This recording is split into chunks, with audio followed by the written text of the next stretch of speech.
Hey, Guy. Hi, Gary. Right, so good one this week. It's Patrick Leonard, who's my dear old pal, in fact, who is actually out of the three longest working relationship I have. He's number two. Wow. I must be number one, surely. Our relationship stopped working a long time ago, darling. But to explain to people who this man is, because he's our second producer. He's a guy behind the scenes. He's a major writer. He was really the guy who created the Madonna, the mature Donna. The mature, yeah. He did the kind of grown up. Although he started with True Blue, but then Like a Prayer was the album where Madonna grew up. But he'd done so much before that. I mean, he's a really renowned keyboard player. I mean, with the Jacks, he toured with the Jacksons, toured with Madonna, Frank Zappa. That I want to talk to him about. I've never really talked to him about that. But he's produced Roger Waters and Elton John, Leonard Cohen in his later years, Ferry, Stewart. I mean, the list is endless, right, of who he's worked with. Let's get him on. Welcome to the Rockonteurs. Okay, guys, I'm ready. This was great, guys. It's so great to talk to two guys that have done this. Well, it's a big tune for sure. I actually wrote that originally for Tina Turner. Of course, I had gone and found Joni Mitchell down in Florida and brought her back. You know, what people forget about Bowie is that he was such a kind man. I've listened to a few of them and they've been really good, man. I'm sitting in the back of the car coming into London. They're brilliant. I know you're musicians, but you've been more professional than a lot of journalists. Remember me? I'm in a band now. It's called Roxy Music. You know this thing about the 10,000 hours of experience? Oh, yeah. Get good at something. When we recorded Arnold Lane, we'd done about 50 hours. The Rockonteurs podcast with Gary Kemp and Guy Pratt. Hello. Hi, Gary. Hey, Pat. How are you? Good. How are you? Good. Guy is fuffing around in the background. He's putting something against this window because he's got too much brightness coming in. Yeah. No, I've been darkening this one down all morning. I can't see you yet. Your video isn't on. It's not. There's down on the left-hand side. Ah, there it is. Do you see me now? Wonderful. Oh my God! You look. Hello. You're in NASA control room. Well, it is actually my workspace, and it's the only place there's a computer that works. So here we are. Is beautiful stuff in the background. Hey, Pat. Hi, Pratt. All right, let the record show, by the way, you are the only person on earth allowed to call me that. I don't want anyone who knows me listening to get any ideas. A couple of people can get away with Pratty, but only you have that, Pat. Okay, well, that's good. Privileged already. Is that a VC, whatever it is at the back flashing there? That sort of 70s synth, is it? What is that? No, it's all modular. It's just all some older modules, some newer modules, but it's just all modular stuff. It's kind of became a kind of bad addiction. I can contest to that. Yeah, last time I came over, Pat, it was like you were very much down the rabbit hole of modular synthesis. But I got better at it, so it's more fun now. Do you prefer stuff out of the box then, Pat, rather than in the computer? You prefer? Yeah, I stopped doing that, Gary. I some time ago, about 2016 or something, I had my big screen and all my VSTs and all my stuff, and everything was in Logic and whatever I was doing, and it just one day I went, this doesn't sound like music to me. So I got rid of all of it and started just building up regular synths. I don't have a VST and I don't use. Wow. I just use the VST for our civilian listeners. Like a plug-in, a keyboard plug-in, so. They're basically apps for the things that we used to have valves in the old days. That's right. That's right. So the Mini Moog that's here, you can get a Mini Moog plug-in, but the Mini Moog sounds different. I'll just say different, so no one goes, "What do you mean?" I think a lot of it, because I think a lot of the stuff that used to appeal to you about it was because everything that you get from digital and from plugins and everything is also ordered and what have you, and already done. The fact that when you make a modular sound, it's only there in that second. You can never of recreate it. No, there's no such thing as a preset of any kind. And do you think music today? I mean, we're old guys, right? So we're going to be a bit bitchy about the new guys. But do you think music today generally has a similar sound to it because we're all using the same plugins, as it were? You're asking the wrong guy. You don't want me to answer that. You don't want me to answer that. No, you don't want me to answer that. Yeah. I mean, obviously, when a drum sample gets popular as a sound, and 80% of the songs on the radio are using the same drum sample, we're in a funny place. Yeah. Because we used to be able to tell drummers by how they played, and that, just drummers, just that thing of that. And things do change and they do move on, but like you, I'm old. But you would use... But even back in the 80s, I remember the great Bill Bottrell, who we both worked with a lot, saying, do you want to reckon how you could date a record by the reverb on the snare drum? Oh, no, absolutely. It was the SR 2000, is that what it was? SRV 2000, the Roland. You could tell what month the thing was mixed. You really could. You really, really could, man. I still can sort of go, yeah, that's that thing that happened right around then. And then you think when the SSL came out, the drum sound was determined, someone like the big desk, the SSL, which had its own compression and gates on it. Along comes Hugh Padgham and Phil Collins, and they create that sound because of that piece of technology. Yep. Yeah. Well, the gated reverb, which sounds preposterous now. Yes, it does. I'd say Peter Gabriel first did that, didn't he? Peter Gabriel did. It was when they accidentally, it was when he heard Phil Collins warming up through the talkback mic at Townhouse 2. And it was compressed and gated so badly, they said, let's do that. We're going to lose so much of our audience if we carry on like this. But when you did those early Madonna albums, were you using drum machines on those? Real drummers? What?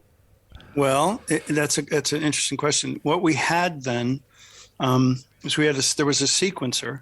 There was the Roland Yamaha had a thing called the QX1, and Roland had a MS700. I don't remember the names. So sexy, these names. So sexy, aren't they? Yeah, do you remember the little thing that you could plug into your Roland digital delay, and it would give you a one-shot sample? Oh, okay, this was 1984. Wow, like a sort of AMS thing, yeah. Yeah, and you just loaded the sample into it by playing it in, and that was it, and you could tune it, right? And no dynamics, no nothing. Well, we used those for the kick and the snare on True Blue. On the True Blue album, it was real hi-hat, and the rest was that thing. And the way we would get it to sync is by making a mark on the tape head and then delaying it in till it was on the mark. So you'd use a delay, you'd use the sync head, so it was ahead of the record head, and then you would use a delay till it was in time. Wow. So it was easy. No. But actually, we're getting ahead now. If we're going to start talking about old albums, let's go back. I want to go back because I was going to say to Gary, what's so funny, Pat, seeing as we know each other so well, is actually how little about the other stuff we ever talked about. Anything that wasn't. We're like characters in a Pinter play. It's like you don't exist till you walk through the door. There's nothing before that. Right. Because obviously, you're one of my favourite things in the world is to listen to you play the piano. You're an amazing. So, were you like a child prodigy? Were you? Oh, what a funny word! I know. Sorry. All right. Just yeah. Were you good? Well, I don't know. I played very, very, very young. Yeah. I was at the piano in diapers, literally, because my sister was a player and Dad was a player, and there were family gatherings at the house. So, by the time I was 5, they were trying to give me lessons, and I couldn't read. I didn't really know the alphabet, or I was like 4. So that was, didn't happen yet. But in first grade, I played as the accompanist for the school V show right through the high school age in first grade. I was that retarded. The V show? The variety show in a school. And how old's first grade? What is that? It's like 5. What? What? So really, really the thing where people would just look and go, what the hell is that? And so very, very young, started very young, and then started taking lessons of all kinds. And my dad was a jazz musician and did clubs. Jazz musician, he did nightclubs. He did nightclub music. And this is in Michigan. This is now in Chicago. So when I was 6, we moved to Chicago. So at about 9, I started doing the first set for his Friday night gigs in a trio playing a little farfisa because his keyboard player didn't get out of work. He worked at Penny's in the shoe department or something, and he didn't get out of work. So, I started playing that first set. And then because I had my little farfisa and could play the beginning of Light My Fire and the beginning of Inagata Davida, by the time I was 11, I was in about 5 bands because I could play those intros. So it was just that kind of crazy stuff. You so know, you're playing prog at 9. Well, you know, you start smoking pot. I guess this is a sort of early sort of West Coast kind of stuff that you were into, the Doors and bands like that. Was that what was in your musical world? The differentiation between where something was from or what it was unimportant. You know, like of course, at that age, you wouldn't. Yeah. No, I mean, my dad was having me listen to all of the jazz greats.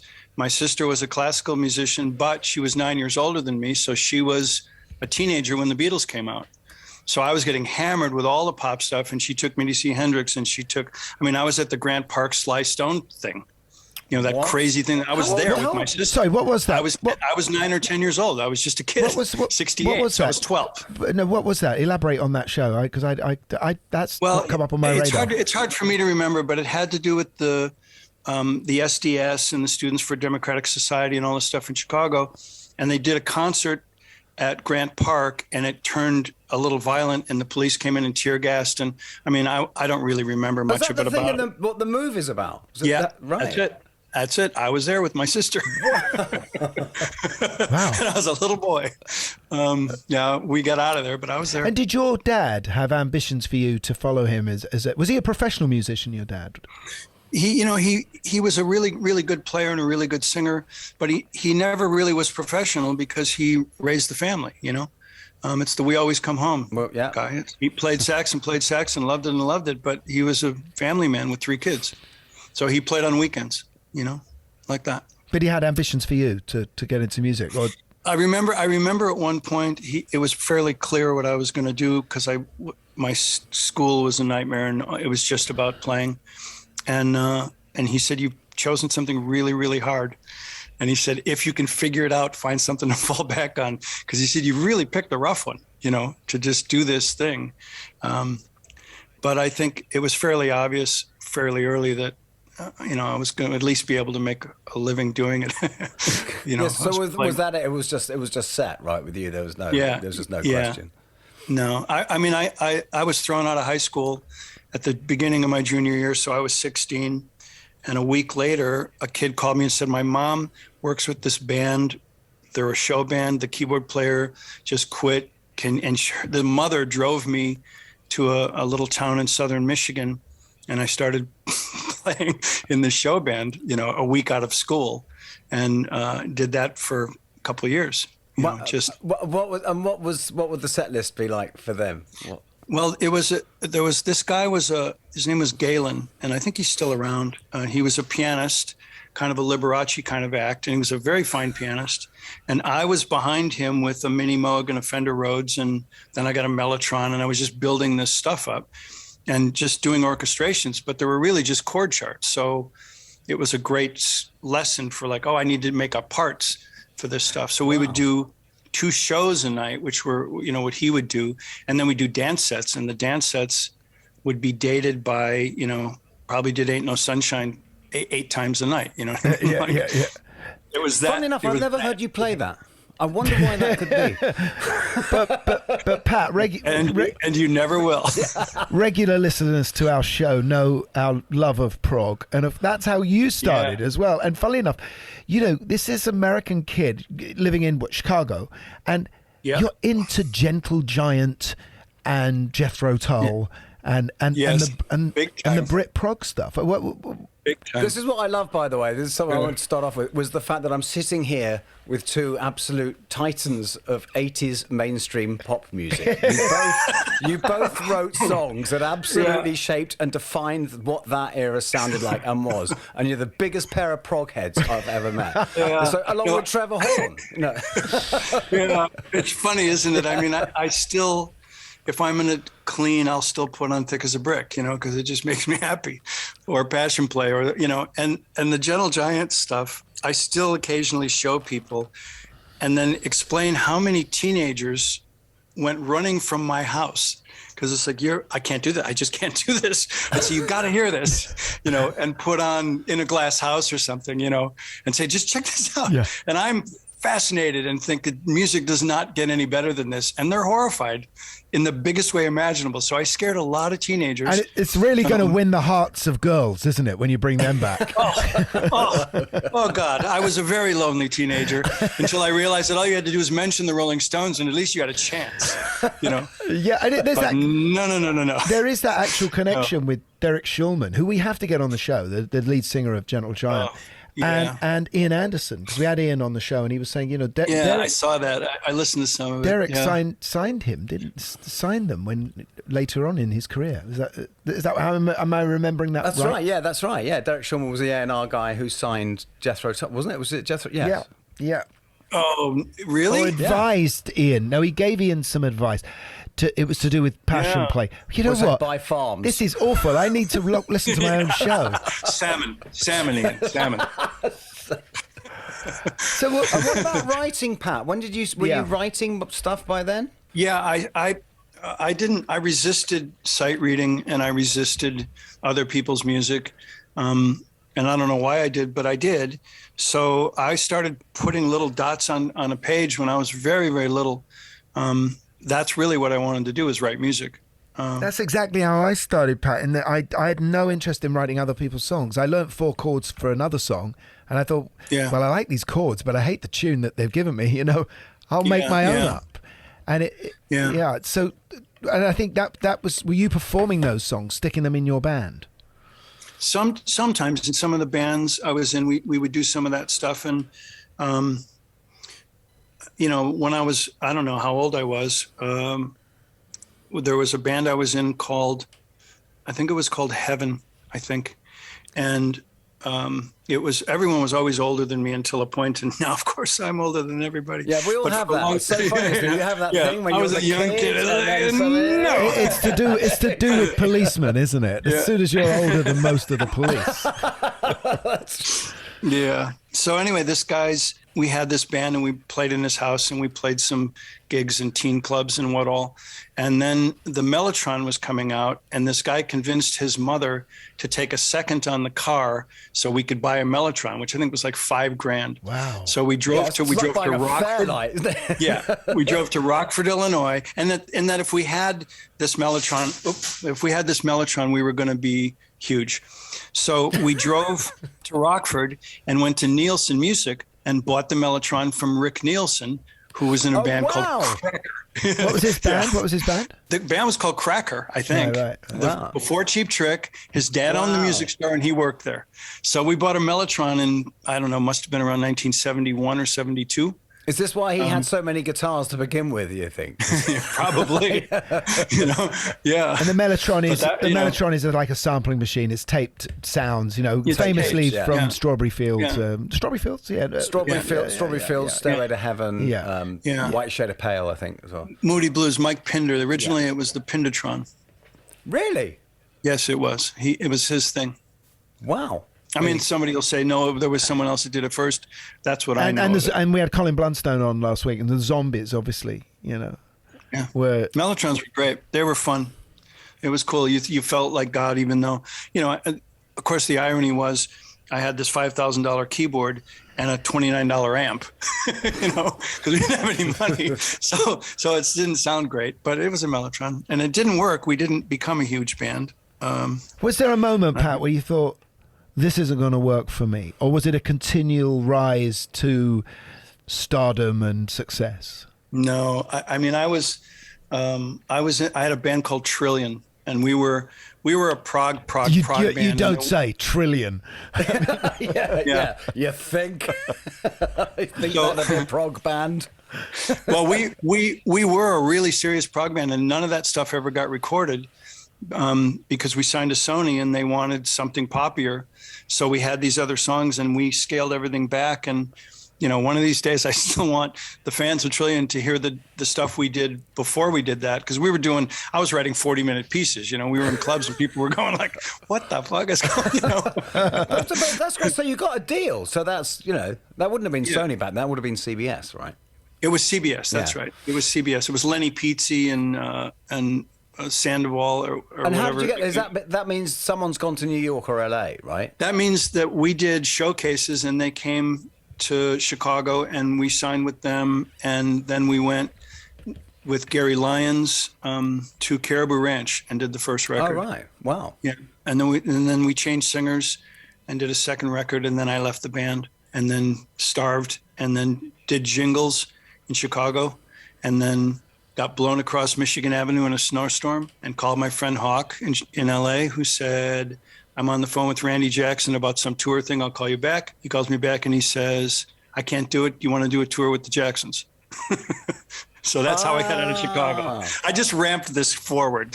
So now we're in LA. So the Jacksons. But you ended up living in Hawk's house, didn't you? Well, I was next door to him. We were right next door. Because the first time I met you was at your studio in your, which apparently was where Ain't Nobody was. Yeah, Hawk is right around the corner. Because Hawk produced Ain't Nobody by Chaka Khan. Yeah, and wrote it.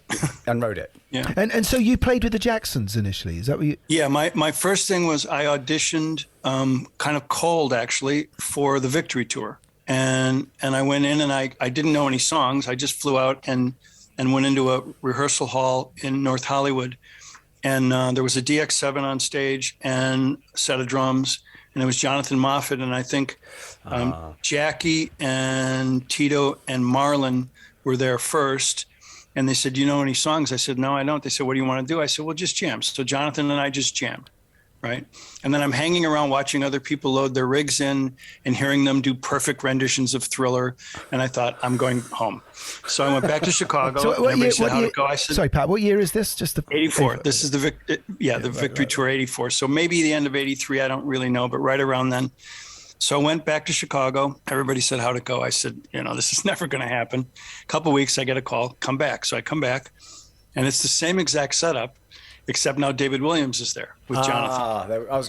Okay, so David's there in this little room, and they said, you know any songs? I said, I didn't go home and learn them. I didn't figure I had the gig, So we just jammed again, and then I heard more people come in with their roadies setting up gear, just nailing this stuff, every sound, every part. And I thought, oh, this is a joke. And about a week later, they said, can you start right away? They called and came out. So I ended up, musical directing this thing basically and programming all the synths and all that stuff. And the band was amazing. And at this one was the point, big tour, right? That's the one from the live album is from, isn't it? Yeah. The Victory. Yeah. I don't think they made a live album from it, but okay. Was that unless I haven't heard. But it was Michael in it. Yeah, it was Thriller basically. Yeah, right. That's what it was. It was the Victory Tour. So it was the one with Don King involved and all this controversy and the stories about that. We could fill hours with it. But as the thing went on, I asked Nelson, who was the road manager, how I got this gig, because it did not make any sense to me. It never really did at that point. And he said, Michael asked David. And David said that white kid from Chicago is the only one that can keep time. Okay, we need to point out who David Williams is. We need to point out who David Williams is. I mean, everyone, like the greatest sort of R&B rhythm guitarist ever. He's or Billie Jean, right? That's David Williams. Yep, that's David Williams. I adored that guy. He once said to me, "You and me, we're the tougher because in this town making a living out of 3 notes." And I'm sure he David played 3. What does Niall think? Well, actually, what I should have said, the other greatest. Yeah. Well, no, Niall's the chord guy. David's the single note guy. Yeah, David couldn't play chords. He had like sausages on his hand. And he was just the most remarkable timekeeper I've ever heard. Yeah. And that was a gift because, in fact, don't want to get ahead because, of course, he was. It was through you that Brian Ferry met him, and he was an absolute staple of Brian's stuff. In fact, I did a tour with him. He ended up in Roxy Music, and for all the Roxy Mark II stuff, it was just amazing. For all the Avalon Manifesto stuff, he was absolutely perfect. But it used to be an absolute joy standing next to him on stage with him trying to figure out what the hell was going on anything from the first 3 albums. Something like remake, remodel. It was just like, what? Yeah. Is he still around, Guy? No, sadly not. No, he passed away. No. But he was amazing. And like for the Jackson stuff, sound checks or rehearsals or anything, when Michael would come, the first thing he'd say is, "Make me dance, David." And that was how we started everything. It was always that same thing. Really? So David would just start And it was like, what was it like? What was it like Yeah. watching Michael every night on stage doing his thing? I mean, well, you know, occasionally, you know, I'll be in a grocery store, and Billie Jean will come on, and I'll say to my wife, I'll say, I'm probably the only guy in the grocery store that played this bass line and this part and watched him dance for a year and a half. Yeah. Wow. You know, it was absolutely staggering to be able to do that thing and kind of check in with myself. Like, I'm actually doing this right now. You know? It was my first gig, really. You know what I mean? I mean, you're creating the musical magic that is feeding the rhythm in this guy's body and getting him to do that thing. You know, I mean, yeah, unbelievable. Yeah, no, fun. I mean, lucky. You know, lucky. Yeah, and so after that tour, now this is where I'm not saying that isn't interesting. That's unbelievable. We digress. So I'm very interested in the sequence of events here, because we've never talked about this with you, Pat. Which is that. So were you hired to do? Did you tour with Madonna first? Yes. What happened is after the Jackson tour, I'd set up a house in LA and really wanted to get into making records and not really touring. And of course, there were people there that knew that I had done 3 years of jingles. So I was getting calls to do that, which I never did because I didn't want to do that. Freddie DeMann, who was Michael's manager before the tour, once the tour started, he had changed over to somebody else, but he was Madonna's manager. And he'd call my managers, who I had through Hawk. They were Hawk's managers. I mean, everything was just kind of what was around. And Madonna wanted whoever did the Victory Tour to do her first tour, which was the Virgin Tour. And my immediate response was, the girl in her underwear? No. And they said, would you talk to her? So I did. And she said, never done this, no pushback, your show, you pick the players, you know, you're in charge. Wow. So I kind of couldn't resist that. And so that's funny, because it's not like Madonna's known as being a controlling or she was good for a word, man. She was good for a word. And so that was the first tour. And then I did the next tour as well, which was called Who's That Girl? But it was really True Blue. But before we get to True Blue, though, Pat, so those songs that you were playing with Madonna, these are from albums that are produced by Nile Rodgers and Jelly Bean, and there was these were other people's songs. So were you still writing at this point, thinking, I know what this girl needs? No, I was waiting to go home. You know, I mean, this was a gig. This was just a gig. I wasn't thinking about it as anything. I really wasn't. And then what happened is, I was trying to get a movie score. I wanted to score movies, and my managers represented a guy who was doing his first film, and I went in and I started writing a template for his movie to try to get the score. And the music was Live to Tell. That was what it was. That's what I wrote for it. And I asked Madonna if she would write the lyrics for the song, because it would really give me a boost in terms of getting the film. And she agreed to do it. And this is really the truth. She's on her way to the house, and my manager called and said they hired somebody else. So she gets to the house, and I say, sorry, you drove all the way. It's not going to happen. And she said, well, let me hear it anyway, because Sean just did a movie. So she sat down and wrote the lyrics and did the demo for Live to Tell and left with it. And then this all sounds so ridiculous. I went off to Michael Jackson's house because Quincy wanted me to help him put his songs together. So I'm now at Michael's with Quincy trying to put Michael's ideas together. And the person comes in and says, Sean Penn's on the phone. So I take the phone call and he said, can you come here right now? I said, well, not right now. I'm coming with Quincy. I'm a little busy. Yeah. Quincy, can I leave? I have an actor who wants me to come to his house. So I finished and I went to the director's house of At Close Range was the movie in Hollywood, and got there, and they said, we love the song and we want to use it in the movie. And Madonna says, who's going to sing it? It's too low for me. And everybody went, you're going to sing it. It's beautiful. And she sort of went, okay. And ironically, of course, the lead vocal is the demo. She never sang it again. Wow. It was the first, all the records were like that. Everything was like that. She only ever did a demo. To that. Yeah. Even Like a Prayer, all of them, those were first takes, only take vocals. Wow. I swear to God. So did you have the melody? Did you sing her the melody while you're playing the piano? No. We'll get there. How she is as a writer. And then the director says, Madonna says you can score my movie too. And I said, I can. So lost a movie, wrote the song, got a movie. First single from True Blue. So then there was a live recording from Japan, and we were mixing it with a guy named Michael Verdick, who I met. He was the only engineer I knew who did True Blue. He was the only engineer I knew, and I knew him because Hawk was doing a session for Ted Nugent, and Verdick was producing the record, and Hawk got bit by a bee and called and said, can you go do this session for me? So I did, and I met Michael, and then when we needed to mix this live recording of the Japan stuff, I called Michael. So now we're in with Madonna in this little tiny room in Burbank, and Madonna looks to me, this is after we'd written Live to Tell, and says, is this where we're going to make the record? And that's how she asked me to make this record. And then the songs were written like so quickly, and that's kind of the beginning of that. This is what I find stunning, Pat, is just that thing. Because Live to Tell was your first thing, which is an extraordinary song, I must say, an absolute. That riff is one of my favorite. I could listen to that on a loop forever.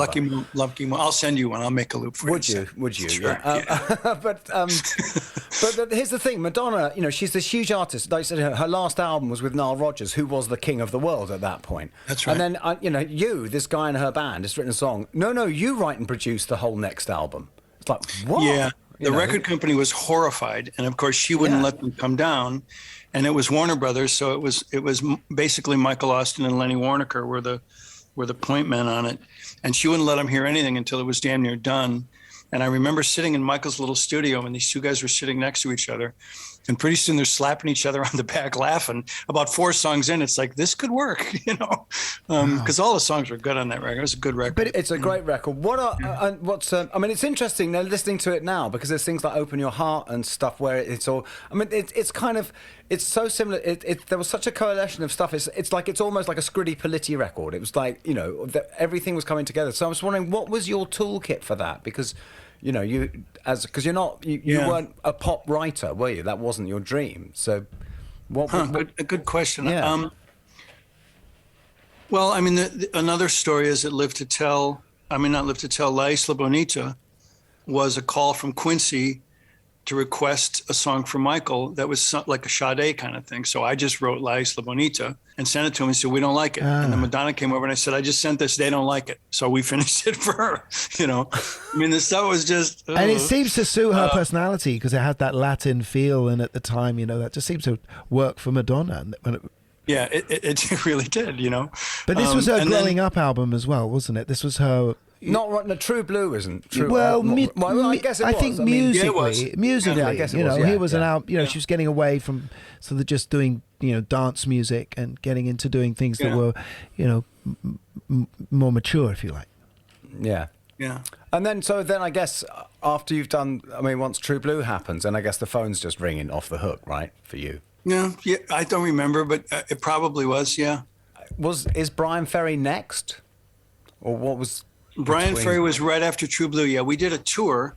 We did Who's That Girl, which was, I think Who's That Girl was before Brian, pretty sure. And then I don't know that it was actually. It might have been after. So yeah, it might have been after. I think Brian was right after True Blue.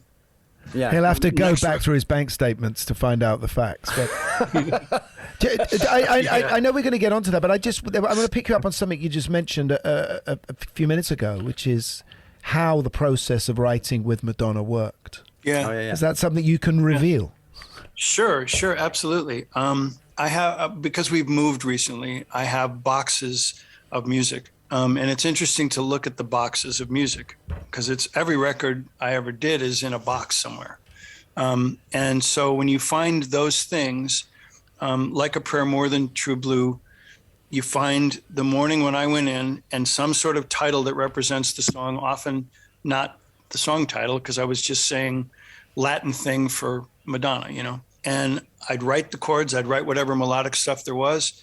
I had an MPC 60 for Like a Prayer, and I'd put the verses and the chorus in, and she'd show up, and I'd say, here's what I got today, and she'd listen to it, and she'd make a suggestion or two, and we would move it around, and then I would let it roll, and she'd sit on the floor and write the lyrics, and while she was writing the lyrics, we'd print it, and she'd do the vocal, and next day, next song. Never more than one. What day. about the top line though? Was that coming from her? She sometimes it did. Sometimes it was always suggested in the thing. Sometimes she'd ask me. Sometimes, but it was just now. Wow.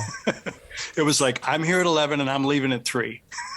Because I don't want to be in traffic. And genius was spilling out, wasn't it? I mean, incredible pop when you music. listen to it, I can't to this day believe that the vocals are what they are, but I know they are because I have the demos. So she went in and she would warm up a little bit and just do the vocal and maybe do it again, maybe not. So the lead vocal on Cherish, on Like a Prayer, those are all, and the other part of it, Gary, and this is where this occurred to me recently. We'd work this out and there would be little hints of what it was, but she didn't sing it before this. This was the first time she sang it. Can I just point out to listeners that if you're recording a vocal now, virtually every singer you hear on the radio has his voice put into a box, into the computer, is auto-tuned, is stretched, is cut up. You've done about 6 different options, which you're editing between editing syllables here and plosives. Yeah. This is a woman who goes. This is pure talent, isn't it? Wow. Well, I can say really the one I always remember, Pat, is when we recorded "Oh Father," which was just done one. But I think we did one run through, and I don't think we were recording. And Madonna she stood in the control room and she sang it, and she'd never sung it before, and she sang it, and at the end of it, she then gave the whole band notes, which were all absolutely correct. Like really not like make it more purple. There was like really understandable. It was like, guy, just hold duck eggs. I like that one fill at the end. And then Sugarfoot, lay off that, da-da. And she'd sung the song for the first time, nailed it, and clocked everything everyone was doing. It's 6 people playing and her singing, all completely live. And this is at one point she said, why are we doing this? I said, you'll see it. It's going to be, why don't we just do this in pieces? But, Oh Father, we always said the button was pushed 3 times. With someone like Madonna, I mean, she's famously emotional, and it can go from dark to light to dark again pretty quickly. You as a producer have to deal with that with her as well. And what is your key to working with any artist, capturing their moods and deflecting? I mean, I've always felt that I was pretty moody myself, and so I think maybe I understand it.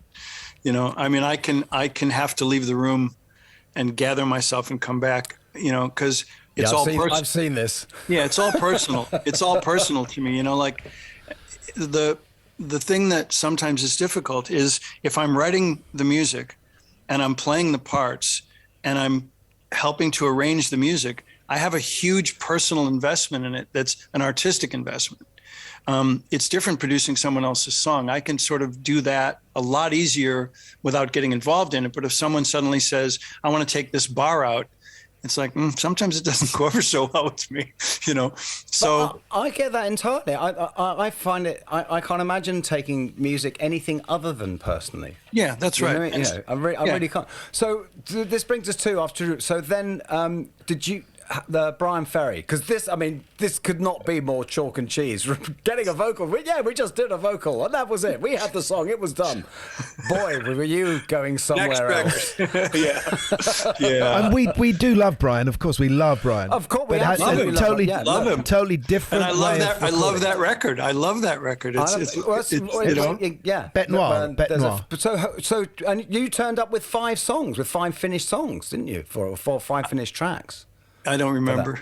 Yeah, apparently, which was. But because were you called for that, or had you expressed an interest? Because you were a fan of early Roxy, weren't you? Yeah, I was, and I think I was called, for it, and I was pleased about it, and Yeah, I mean, I was a Roxy fan, you know. But I suppose once but I suppose once you have some hits in a particular style, then when the phone rings, people are saying, "Can you just carry on doing that style for me? We want that."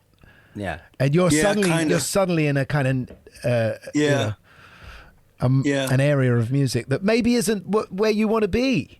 You know. Well, I also think, you know, and I haven't thought of this until you just said that, but when you think of True Blue, the hits that I did were Live to Tell and La Isla Bonita and Open Your Heart. And they, you know, like those 3 songs could be definitely 3 different people. Yeah. Totally. Yeah, absolutely. So there wasn't necessarily something that was pegged, except that it was musical. I think there was a musicality about it and a certain degree of pop sensibility just from growing up with the Beatles, you know? Yeah. How do you not have that just from listening to that Beatle record in my time? Was Guy Pratt the guy you had to call for bass? Was that, how did you ever, did you just bump into him? I'll tell you exactly how I first met Pat was because we'd been working for it, because Rhett Davis had started off producing the album, and Chester Kamen and myself had been brought in as sort of Brian's little sorcerer's apprentices, and we were having great fun smacking around in the studio. Rhett suddenly decides he doesn't want to be in the music business anymore and announces he's retiring to go and play golf.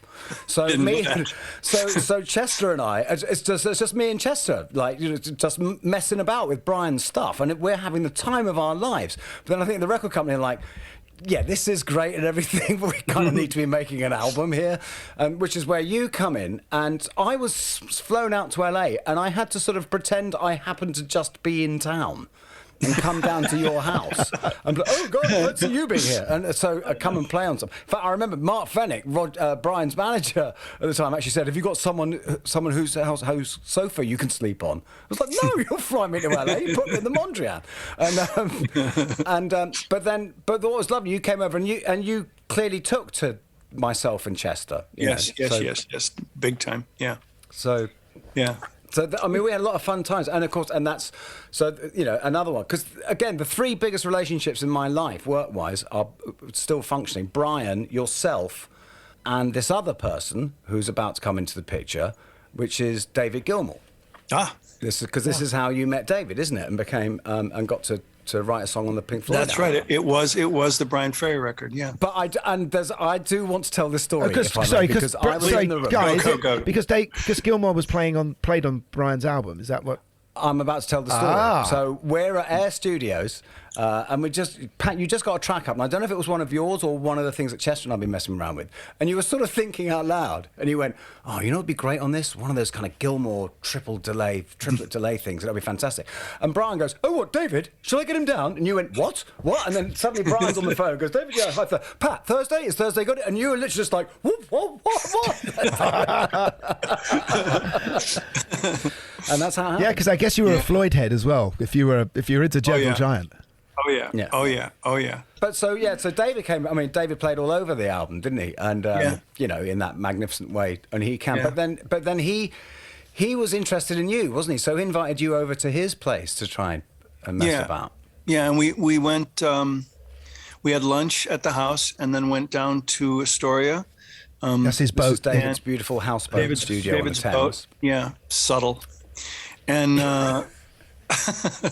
and as I remember, there was just a couple keyboards, and we started jamming, and there was one of them had a repeat thing on it, and we just got a chord progression going and played it and David was playing fretless bass, and we talked about this and that, and he said there might have been a bottle of wine involved. I think there was a bottle of wine involved. Would have been a bottle of very fine wine, I'm sure. Yeah, probably. Yes, I think there was. And I think we watched races on the telly, and the thing then became, well, then what happened is I was back in LA, and David called and said, I'm in town and we're working on the new album. Would you like to come in and listen to the roughs? And I said, sure. So I went to the house he was renting, and he's playing things, and the song comes on, and this was not early days, but it wasn't finished yet.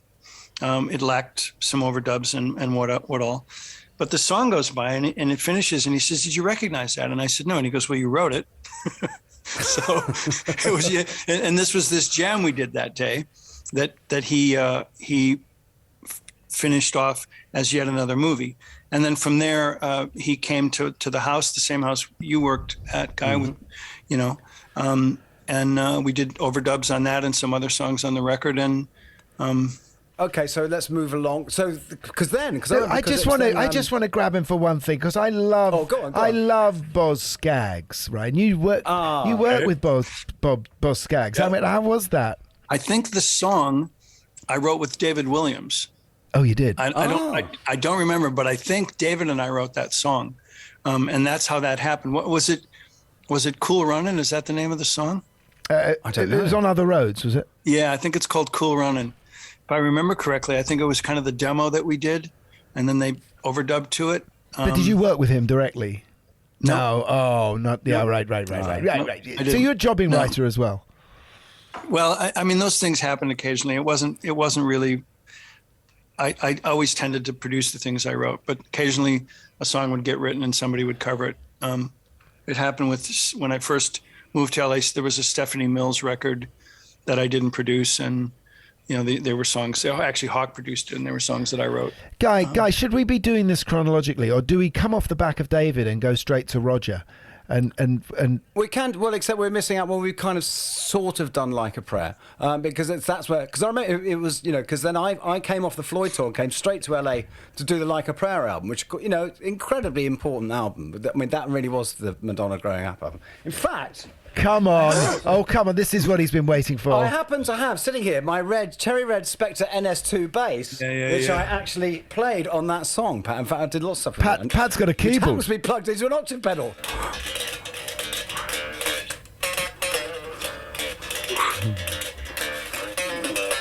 Anyway, there. I should have thought about this, because let me get away with the maddest bass performance on a pop record ever. I couldn't agree more, and I always tell people we were sneaking Weather Report by Madonna while we were doing it, basically. Because I still don't remember it happening. It's the one song on the album I don't really remember recording. I know it was just you. I wonder why. And Bill in the studio. Yeah, I mean, as I remember the chronology, it was Like a Prayer, Toy Matinee, Amused to Death.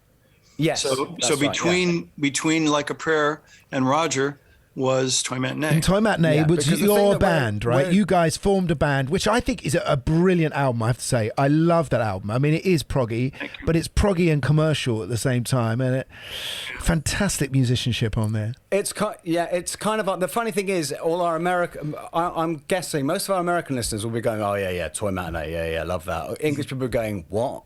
What? I mean, it gave birth to the whole Sheryl Crow phenomenon, but all came out of it, and it was an extraordinary thing. But I always say it's our Velvet Underground record, in that 300 people bought it, but they all started bands. So what was the Sheryl Crow connection, Guy? What was the Sheryl Crow connection? Was that Kevin Gilbert, who was sort of Pat's partner in crime on it, co-writer and singer, very, very brilliant, who but then did a weird thing of in starting a band and taking it on tour afterwards. I mean, I don't know, I wasn't around for all the stuff that happened afterwards, but then he started going out with Sheryl Crow, didn't he? And then there was this Bill Bottrell, who'd produced the album, started this thing called Tuesday Night Music Club, or Thursday, whatever, at his studio in Pasadena, where people used to go and drink tequila and hang out and mess around. And one of them was Brian McLeod, who was the drummer in Toy Matinee. And from that, just all this material came out, which became Tuesday Night Music Club, the first Sheryl Crow album. Right. Brilliant. Wow. Anyone who hasn't heard Toy Matinee should go to find it and listen to it. 'Cause was it your dream then, Pat, to suddenly think, well, now this is really what I want to do. I want to be an artist. I want to be in a proper touring band and make my own music. Or was this just a side project for you? Well, it was. I always describe it the same way, and I don't know that it's fair to anybody. I had done, I think at that point, 4 Madonna records in a row, kind of, because I did, there was other records in there, but I had done True Blue, and then Like a Prayer, and then I'm Breathless, and Who's That Girl? So there was sort of 4 things, and so Mo Austin from Warner Brothers called me at home and said, you made Warner Brothers about $500 million last year. Is there anything you'd like? Would you like an office? Would you like, what would you like? I said, I want to make a record and whatever I want to do. And he went, great. So it was sort of a cleansing for me. It was heaven. I'd say it was because by this point Pat has this studio which is just amazing. Johnny Hume Studios, most incredible. And we had months, and Pat and I sort of went through musicians and found that, and it was just months and it was just heaven. It was like I remember Tim Pierce, the legend guitarist who was on it, just as like he remembers the writing sessions, and all he heard was just this laughter coming from the room the whole time. It was for me it was heaven, and some of the work I'm absolutely proudest of in my whole career. Yeah. So. Me too. I feel the same way. It was a real amazing thing, but it didn't.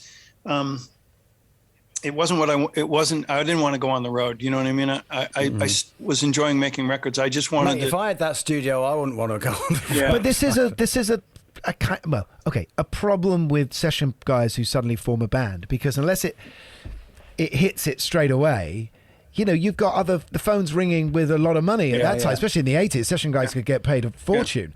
And you know, really, the only guys who ever form bands are poor guys who've got nothing else. You know? Yeah, good point. I don't know. Mike and the Mechanics might sort of slightly break that mold. But I know what you mean. The thing of but it was, you know, but hey, it was a great thing and it was great work. So the next thing is Roger Waters. Yes, I mean, it's a great album. I think it's one of his best. I'd say probably his best album. And of course, and you actually asked me to play on it, didn't you, Pat? Yes. Did you? And no.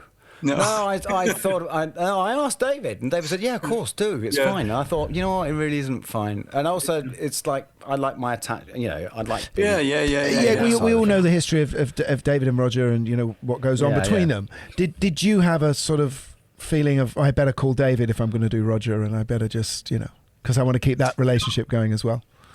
I didn't really know David well enough at that point to think of it one way or the other. But while I was in London working with Roger, occasionally I'd go see David or go out and have drinks or go have a dinner or something. And I just remember that it was a little strange to then the next day come to work with Roger, and Roger knew that, you know, last night, and we didn't talk about any of this stuff. Wow. So, you know, it was sometimes a little bit strange, but also, you know, obviously rarefied air, you know, I mean, like. Yeah.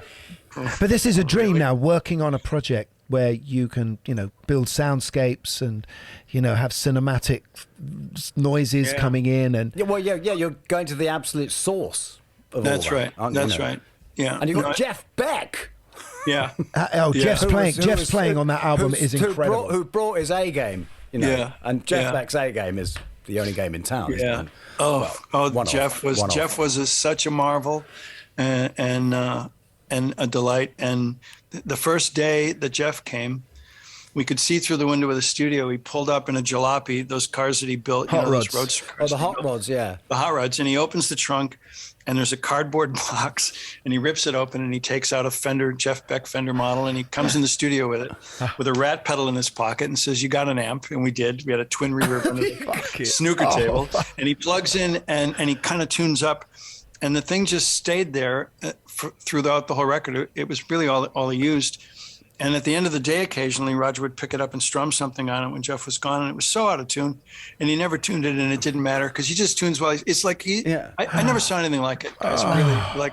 And you've got to listen to his playing on that album if you haven't already. Because I'm not you guys, I'm to the listeners.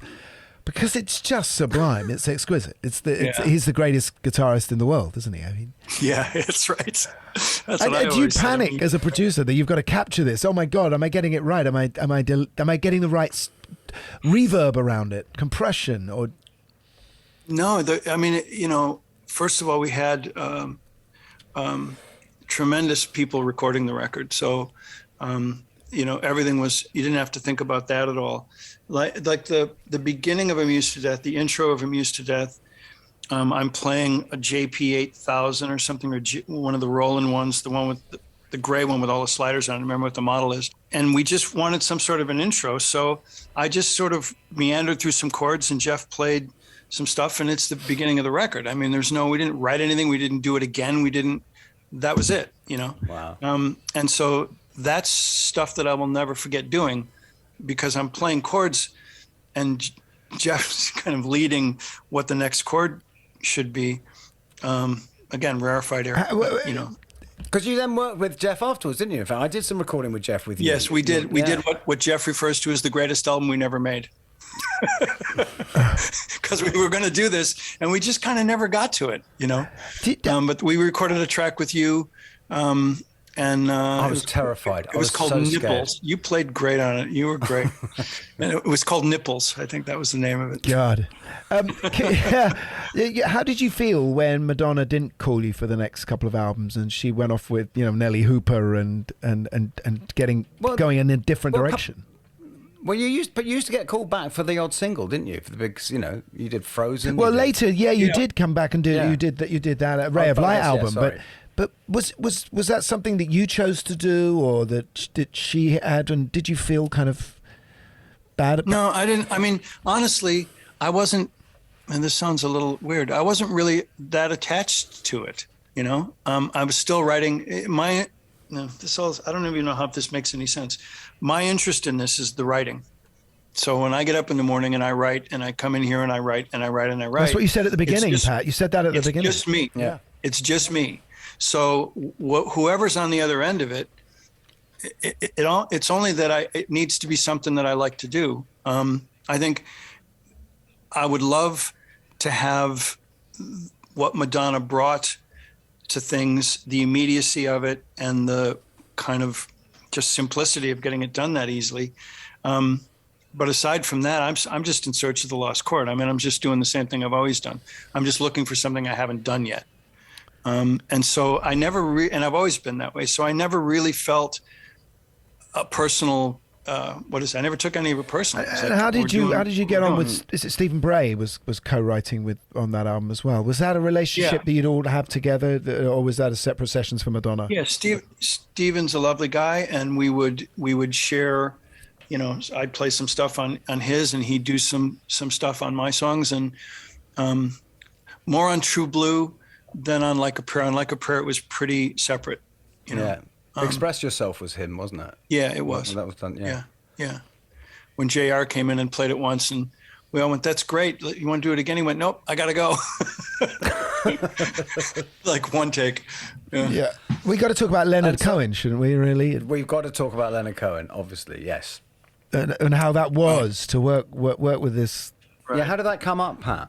Well, I produced a record. I had worked on a couple songs for Adam, his son's band. They were called Low Millions. And then Adam asked me if I would produce a solo record for him.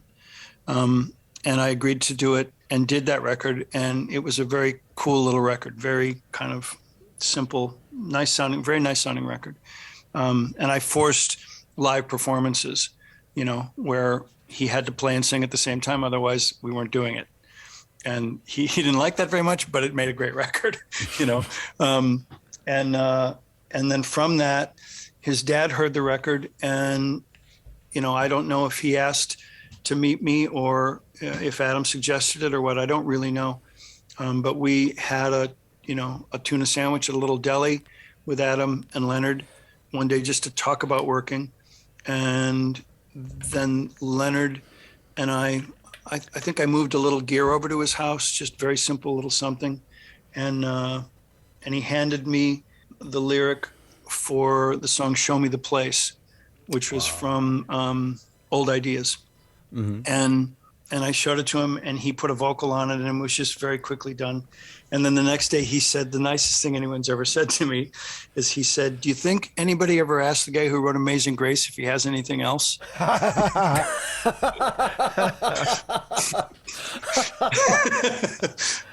So, you know, then we just started writing songs. And so I just want to stop you. So he would give you the lyric that day. He gave you the lyric, and you found the sort of rhythm in the words, the scansion.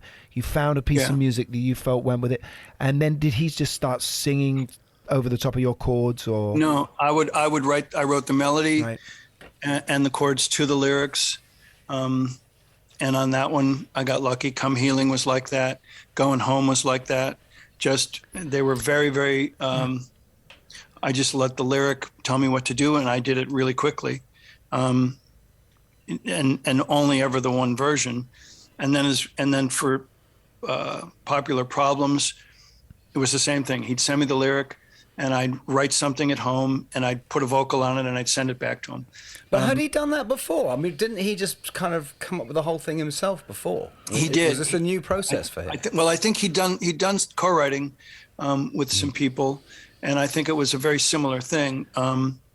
But the anecdotal things that Leonard said were, so beautiful. Like when we started, he said, I grew up with 78 records, and 78 records are someone in the front telling a story, and then there's this stuff in the back. You're going to be the stuff in the back. Brilliant. Which I love. Yeah. Because what's amazing listening, it must be working with, you've worked with so many great people, but I was listening to You Want It Darker, and the thing with that whole album is every single line is a bullseye. Like there isn't an ounce of there's not an ounce of fat on it. It's and the work extraordinary. Leonard's work ethic, his method, his what he would do. And I think it's okay to share these things. I don't think he would mind.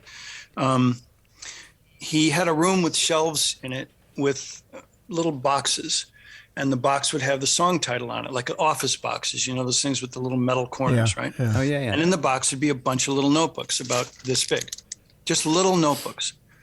And as big as a protein bar. As big as a protein bar, right? Yeah, about the size of a protein bar. For our listeners. Yeah. and then he used this.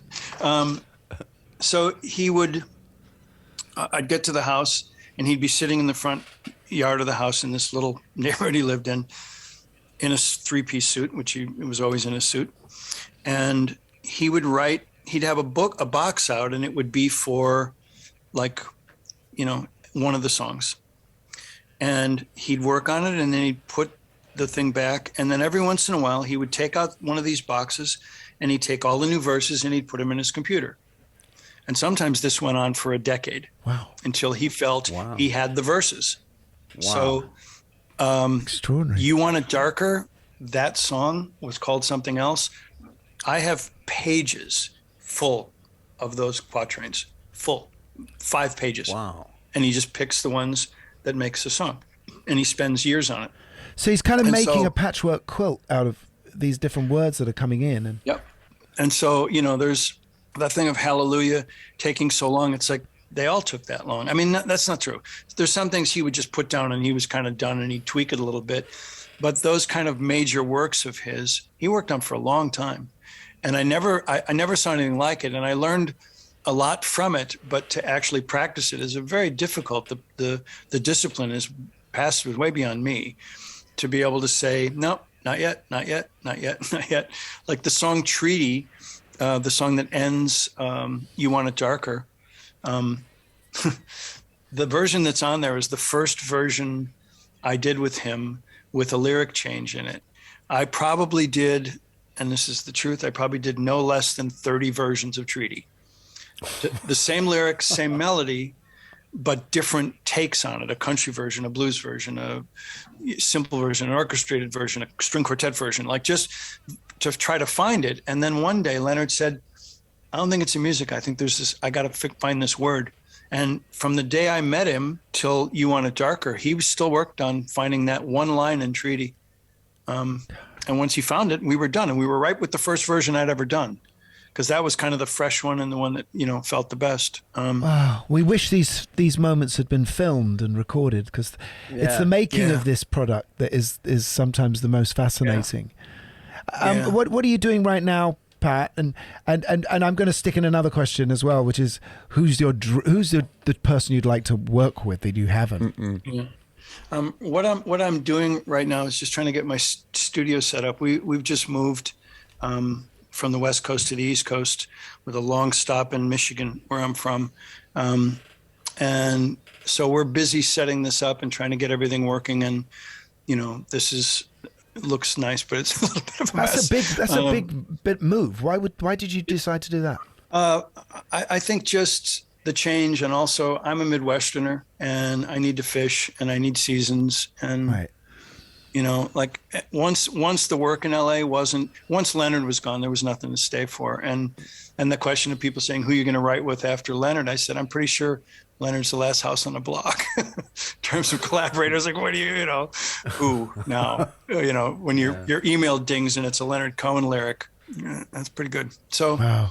Yeah. Who's better than that? In the middle of this and In Search of the Lost Chord, you know, I work every day, sometimes just improvisational. Sometimes I'll just make a modular patch and then my Steinway's sitting over here and I'll just play the piano over it, and not looking for music, looking for long lines. That makes any sense. You know, like I've always felt that things that have a long line, that have a complete line to them, are what is the most beautiful.